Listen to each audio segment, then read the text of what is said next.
오늘 침묵과 언약궤라는 제목으로 말씀 나누도록 하겠습니다. 제 딸이 있는데요. 지우가 그 부서에서 교회 학교에서 아마 여리고에 관한 얘기를 배운 것 같아요. 자꾸 아빠 여리고는 왜 무너졌어요? 그러고 뭐 대답을 해주면 한 또 10분 있다 또 와서 아빠 여리고는 왜 무너졌어요? 계속 이제 연쇄 질문마가 되었어요.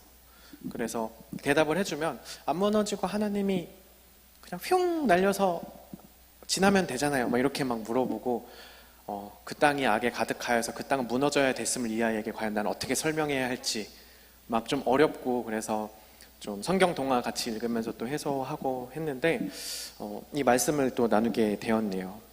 내용을 보면 출애굽 이후에 광야 기간이 끝나고 이제 가나안 땅 눈앞에 두고 이제 마지막 정탐을 마칩니다. 그리고 정탐을 마친 후에 이제 요단강을 건너서, 이제 우리가 돌이킬 수 없는 강을 건널 때 요단강 건넌다고 하죠. 정말 이들이 요단강을 건너서 이제 가나안 정복이 시작합니다. 새로운 국면으로 접어드는 것입니다.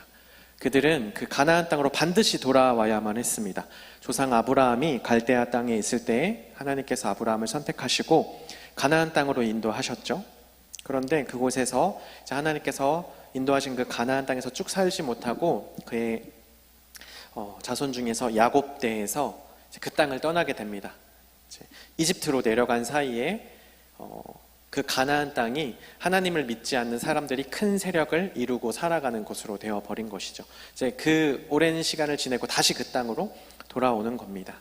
여러분, 하나님의 나라를 생각할 때 우리가 여러분에게 어떤 이미지가 있는지 모르겠는데 많은 기독교인들에게 하나님의 나라가 그냥 우리가 죽은 후에 영혼만 가서 우리의 등에 날개도 막 달려있고 날개 위에서 막 하프 키면서 막 찬양하고, 좀 우리에게 약간 이런 신화적인 이미지로 하나님의 나라, 천국이 좀 있는데, 하나님의 나라는 성경에서 분명히 약속하신 것은 이 땅에서, 실제적인 이 땅에서 시작되는 것입니다. 하나님께서 처음 이 땅을 창조하셨을 때에 보기에 심히 좋았다라고 하신 그 땅이 죄로 인해서 타락하게 되었잖아요. 근데 하나님께서 그 땅을 회복하시기 위해서 한 사람을 선택하십니다. 그게 바로 아브라함인데, 아브라함을 선택하셔서 약속을 하세요. 내가 너로 큰 민족을 이루게 하겠다. 아브라함을 통해서 큰 민족 이스라엘을 이루게 하셨고, 그 민족이 실제적으로 한 땅에 정착하면서 하나님 나라의 가치대로 살아가는 그 민족을 통해서 이 온 땅이 하나님 나라의 가치관으로 또 변화하게 되는, 원래 하나님께서 세우신 그 땅으로 회복시키시기를 그런 바라는 마음으로 아브라함을 먼저 선택하셨고, 아브라함에게 하신 약속, 너로 큰 민족을 이루게 하겠다, 복의 통로가 되게 하겠다라는 그 약속을 이제 그 세우신 민족 이스라엘을 통해서 이제 이루어 가시는 것입니다. 그 과정 가운데 출애굽이 있고 광야가 있고 가나안 땅의 정복이 있는 것이죠. 이들에게는 이제 나라라고, 큰 민족이라고 불릴 만한 인구가 생겼습니다. 인구가 많아졌어요. 그리고 또 뭐를 받았죠? 삶의 기준으로 삼고 살아갈 하나님의 말씀도 받았습니다. 민족도 있고 숫자도 되고요. 이제 살아갈 가치관, 길, 방법도 생겼습니다. 하나님의 말씀을 따라 살게 되는 것이죠. 그리고 이제 하나님의 말씀대로 순종하며 살아갈 그 땅이 눈앞에 이제 있는 것입니다. 여리고성 전투는 이 모든 과정 가운데 첫 번째 전투입니다. 그리고 어찌 보면 가장 성공적인 전투이기도 합니다. 하나님의 나라 세워가는 게 쉽게 이루어지지 않습니다. 가나안 땅에는 하나님의 뜻과는 정반대로 살아가는 사람들이 있었습니다. 하나님의 나라는 어떻게 보면 우리가 이 세상에서 하나님 나라와는 정반대로 살아가는 사람들과의 어떤 영적인 전투를 통해서 이 땅에 하나님의 나라를 세워가는 곳입니다. 그렇기 때문에 막 다 포기해버리고 이 땅은 글렀다, 빨리 하나님 나라 왔으면 좋겠다, 이런 것들은 어떻게 보면은 진정한 성경적인 태도가 아닌 것이죠. 우리가 하나님의 뜻과 정반대로 살아가는 이 세상에서 하나님 나라의 가치대로 치열하게 끊임없이 살아낼 때 이 땅에 하나님의 나라가 세워지기 시작하는 것입니다. 우리도 그렇듯이 이스라엘도 그렇고 성공도 하고 실패도 합니다. 이스라엘이 앞으로 수많은 전투를 하게 되는데 첫 전투인 여리고성 전투는 성공한 전투라고 할 수 있죠. 우리가 이 성공한 전투, 여리고성 전투, 우리가 앞으로 삶을 살아가면서 맞이하게 되는 수많은 영적 전투의 어떤 하나의 기준으로 삼아도 좋겠다라는 그런 생각을 하게 되었습니다. 우리가 많이 들어왔듯이 하나님께서는 여호수아에게 칼과 창을 가지고 그 여리고성을 정복하라고 하시지 않고 성을 돌라고 하십니다.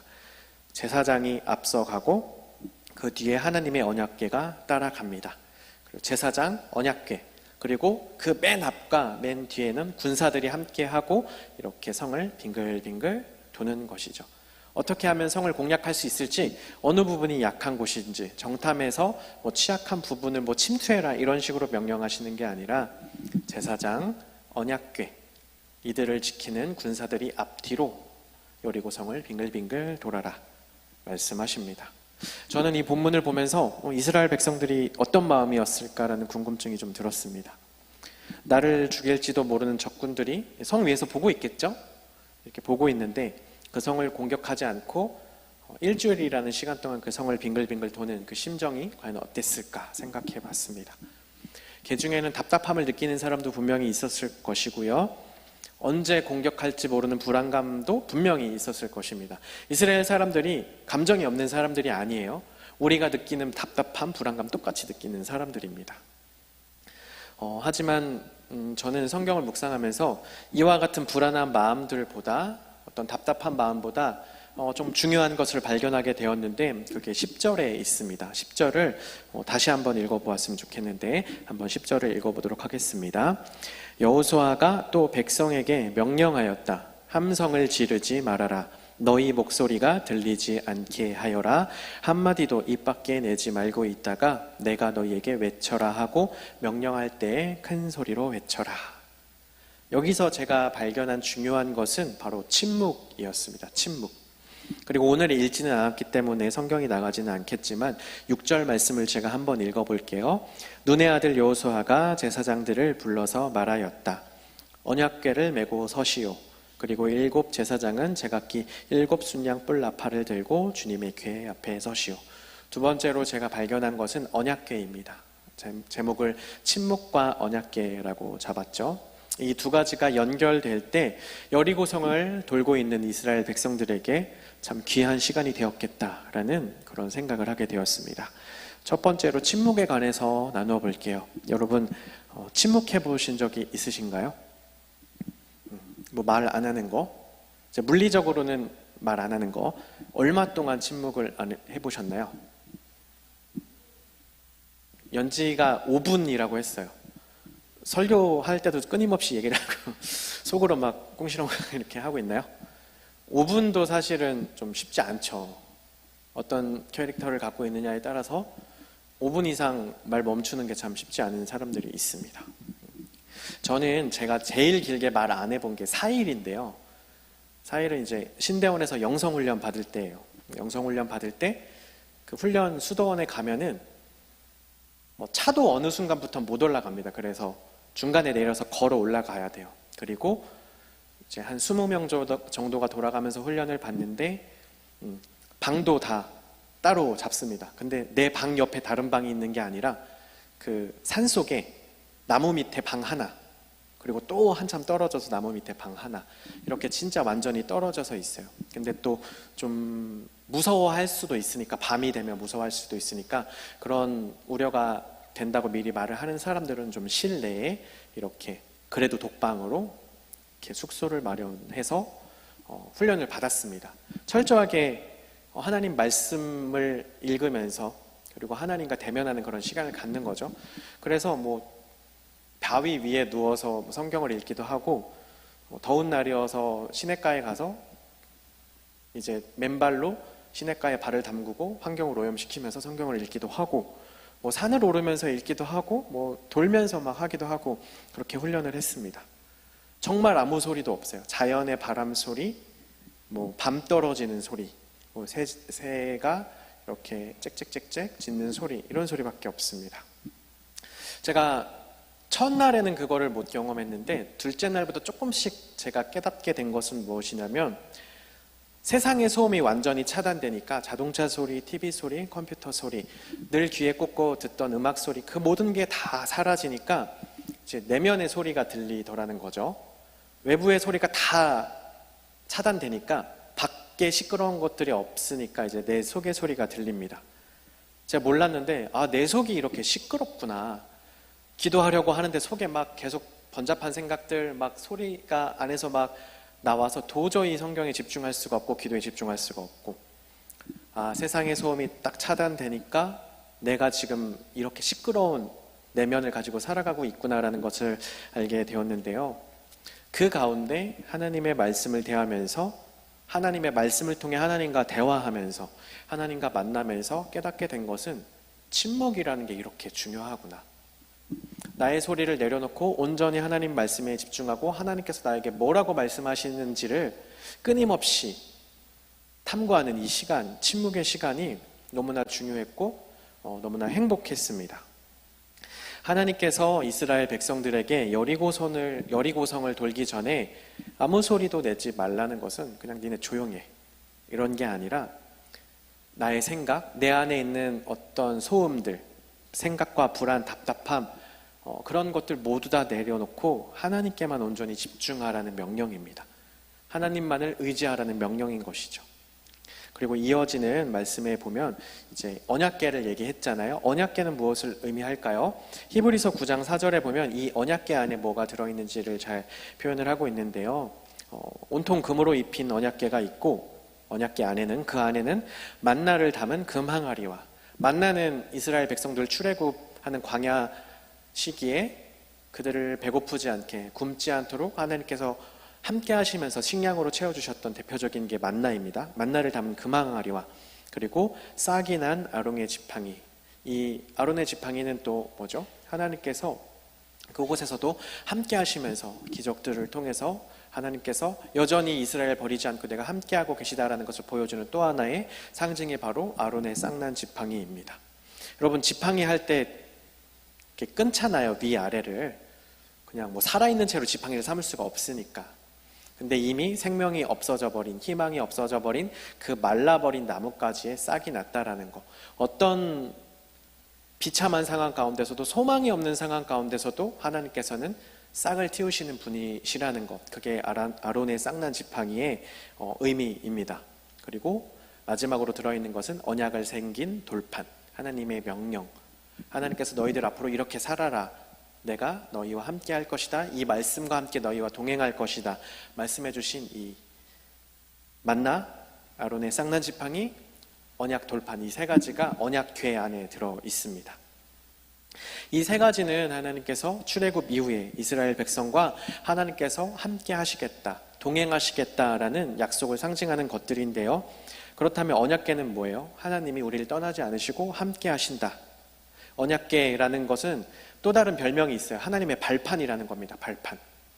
특이하죠? 발판이라는 것은 또 하나님께서 그곳에 앉으신다, 그곳에 내려오신다라는 또 의미가 있습니다. 그러니까 언약궤는 하나님께서 우리에게서 멀리 떠나서 하늘 높은 그 어느 곳에서 우리를 그냥 쳐다보시기만 하는 게 아니라 그 언약궤가 있는 곳에 내 발을 대고 너희와 함께 하겠다라는 뜻입니다. 그러니까 침묵과 언약궤, 이것을 함께 합쳐서 해석해보면 어떻게 되는 거예요? 너희의 생각, 불안과 어려움, 걱정들 다 내려놓고 너희와 함께하는 하나님과 동행하면서 하나님을 의지하고 하나님께 집중해라 라는 그런 뜻입니다. 침묵 가운데 이스라엘 백성들 아무 말도 하지 못하고 자신 안에서 정말 칼을 휘두르고 피가 튀기는 그런 전투는 하지는 않았지만 이스라엘 백성들은 내면에서 끊임없이 전투를 했을 것입니다. 여러분, 불안하고 걱정되면 사람에게 나타나는 첫 번째 특징이 뭐예요? 말이 많아지잖아요. 계속해서 말하면서 불안감을 잊어보려고 계속해서 말하고 다른 것을 집중하려고 하죠. 근데 너무나 불안하고 힘든 상황 가운데서 말을 못하게 하면 속이 막 들끓잖아요. 이 침묵 가운데 불안함과 걱정과 뭐 이런 것들과 싸우는 이스라엘 백성들이 그냥 불안함에 넘어지는 게 아니라 저 언약궤, 하나님께서 함께 하신다라고 약속하신 저 언약궤, 그것을 보면서 함께 하시는 하나님을 경험하고 체험하면서 여리고성을 빙글빙글 돌았던 것입니다. 불안한 마음을 가진 사람들에게는 담대함을 허락하셨을 것이고요. 걱정하는 사람들에게는 그에 맞는 용기를 주셨을 것입니다. 이게 맞을까? 흔들리는 사람들에게는 하나님께서 확신을 주셨을 것입니다. 침묵과 언약궤, 이것은 하나님께서 우리의 생각과 마음, 소리들을 내려놓고 나의 소리들을 내려놓고 침묵할 때 하나님께서 우리와 함께 하셔서 우리에게 전하시고자 하시는 말씀을 전해 주시는 것을 의미합니다. 여러분, 내가 끊임없이 소리를 내면 하나님의 음성을 들을 수가 없죠. 때로 그래서 기도할 때 끊임없이 간구하는 기도가 우리에게 대부분이잖아요. 내가 기도하다가 음성이 멈췄어. 그러면 왜 기도가 안 되지? 우리 대번 이렇게 생각하잖아요. 하지만 우리가 때로 기도할 때 침묵으로 기도하는 것도 중요한 겁니다. 기도하다가 하나님께서 나에게 어떤 마음을 주시는지 소리를 내려놓고 하나님께서 어떤 마음을 주시는지 집중해 보는 거죠. 그 시간이 얼마간 흐르던지 간에 집중해 보는 겁니다.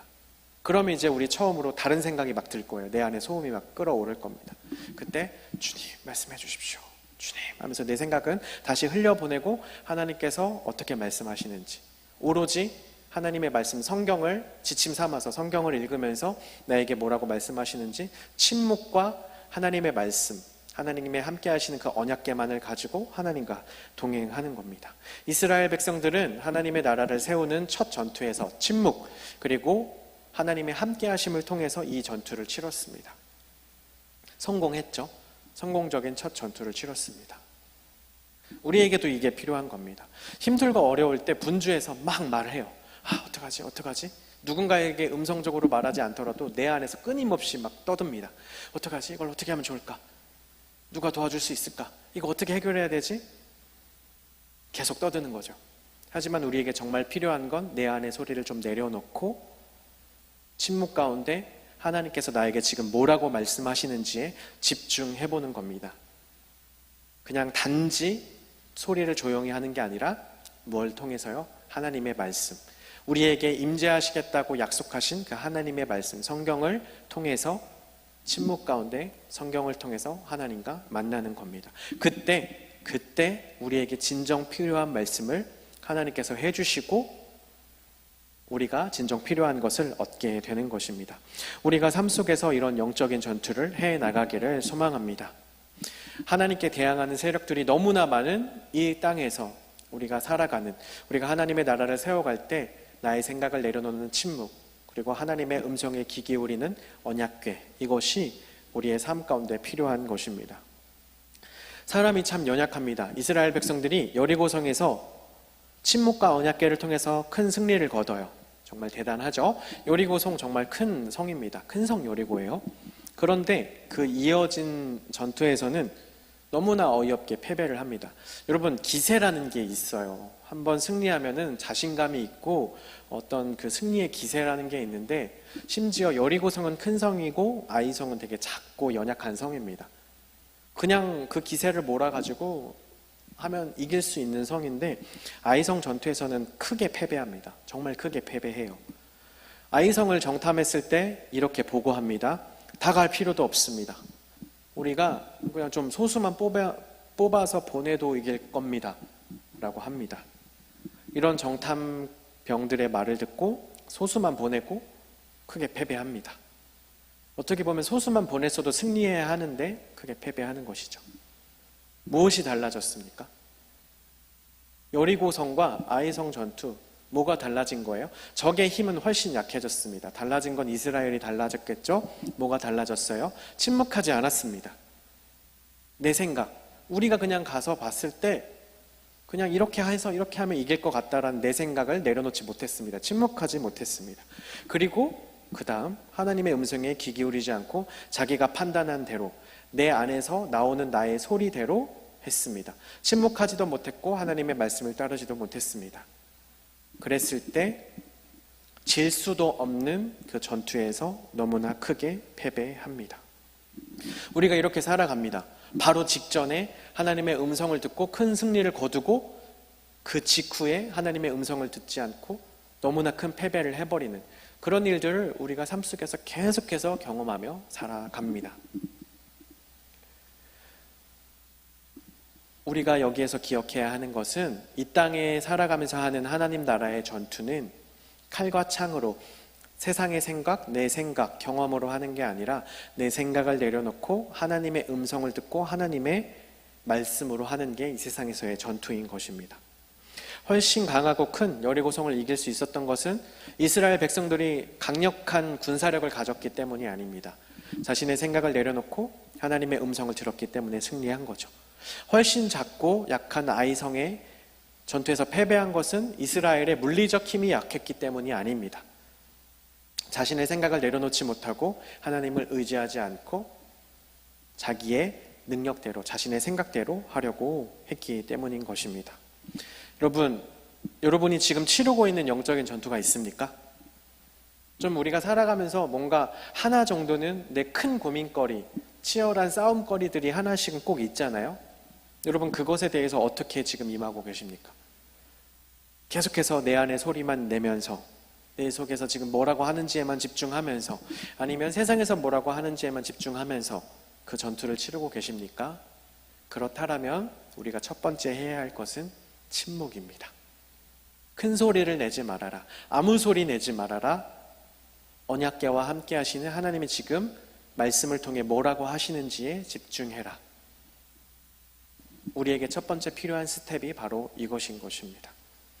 분명히 하나님께서 그 말씀을 통해서 들려주세요.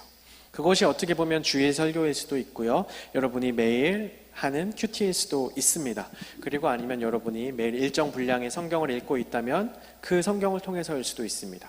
아니면 내가 좋아하는 목사님의 인터넷 설교를 들으면서일 수도 있습니다.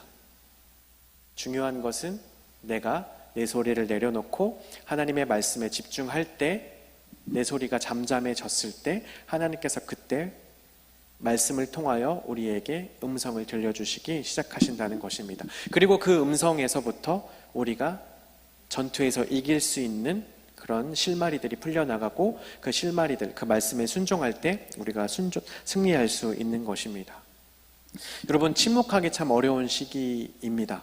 침묵하기 참 어려운 시대 속에서 우리가 살아가고 있죠.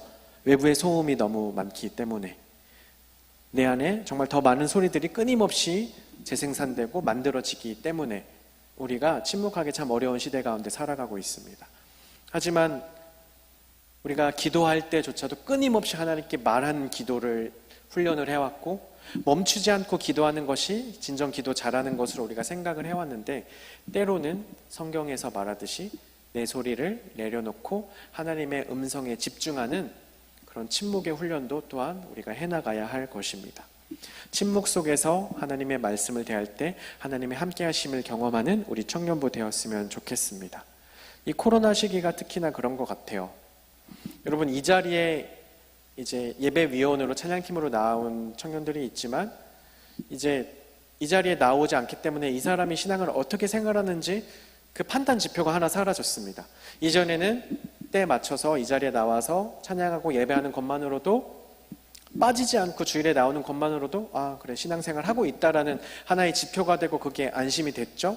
근데 이제 그거 하나가 사라졌기 때문에 우리는 날 것으로 하나님 앞에 섭니다. 있는 그대로 하나님 앞에 서는 거죠. 유튜브로 하나님께 예배 드릴 때 몇몇 모여서 예배 드리기도 하겠지만 어떤 사람들은 혼자 집에서 노트북으로 태블릿 PC로 예배를 드리겠죠. 주위에 시선이 하나도 없습니다. 지금 이렇게 앉아 있을 때 누가 옆에 하나 있는 것만으로도 우리가 예배에 집중할 수 있는 하나의 도움이 돼요. 그런데 아무도 없을 때 나 혼자 방에서 화면 하나만을 놓고 예배 드릴 때 내 안에 얼마나 많은 소리들이 시끄럽게 합니까? 화장실 가고 싶다. 다른 거 뭐 좀 하고 싶다. 막 집사님들이 그래요. 권사님들이 그래요. 집에서 핸드폰 보면서 예배 드리면 왜 이렇게 가스불은 불안하고 왜 이렇게 문은 불안하고 내가 지금 집 문은 잠궜나 불안하고 창문은 열려있나 그런 생각들이 계속해서 나신대요. 나 혼자 딱 섰을 때 내 안에 끓어오르는 소음들과 내면의 소리들, 그런 것들과 직면하는 거죠. 코로나 시대가 그런 것 같습니다. 집중하기 참 어려운 시기가 그런 것 같아요. 어떻게 보면 나 혼자 딱 떨어져서 있기 때문에 집중을 더 잘할 수 있겠지라고 생각하지만 그렇지 않습니다. 내 안에 시끄러운 소리들과 더 직면해야 하기 때문입니다. 염려와 걱정들이 있겠죠. 여러분 삶 속에서 경험하는 문제들과 또 직면해야 할 것입니다. 하지만 그때 우리가 해야 할 것 무엇이라고요? 침묵하고 하나님께 음성을 구하고 하나님의 말씀을 듣도록 노력하는 것입니다. 그 가운데에서 하나님께서 여러분에게 음성을 들려주실 것이고, 용기가 필요한 사람들에겐 용기를, 지혜가 필요한 사람들에겐 지혜를, 담대함이 필요한 사람들에겐 담대함을, 결단력이 필요한 사람들에겐 결단력을, 또 위로가 필요한 사람들에겐 위로를 허락하여 주실 것입니다. 침묵 가운데 함께 하시는 하나님, 하나님의 음성을 듣고자 소망하는 주의 자녀들에게 음성을 들려주시는 하나님께 나의 소리를 다 내려놓고 집중하면서 하나님의 음성을 들으며 세상에서의 전투 가운데 승리하는 우리 모든 청년들 되시기를 소망합니다. 이 시간 함께 찬양하실 때